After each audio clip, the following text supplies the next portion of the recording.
இன்னைக்கு வீட்ல இருந்து குளிச்சுட்டு ஒரு 5:30க்கெல்லாம் ஊருக்கு கிளம்பிட்டோம். இங்க பார்த்தீங்கன்னா ஒரு 6:30 இருக்கும். அப்பயே நல்லா விடிஞ்சிருச்சு. பார்த்தீங்கன்னா ரோடே காலியா இருக்கு. இது ஆக்சுவலா ரொம்ப ரஷ்ஷான ஏரியா.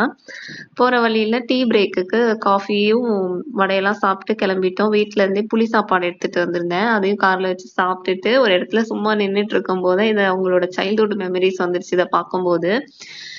இதுதான் ஈச்சம்பழம். சின்ன வயசுலலாம் நாங்க பறிச்சு சாப்பிடுவோம். பழுத்தா ரொம்ப நல்லா டேஸ்ட்டா இருக்கும் அப்படின்னு பறிக்க ஆரம்பிச்சு, அவங்களும் எடுத்து சாப்பிட்டாங்க. இது சாப்பிடலாமா, சாப்பிடக்கூடாதான்னுலாம் தெரியல. சரி அவங்க சாப்பிடுறாங்க, நானும் சாப்பிட்டுக்கிட்டேன்.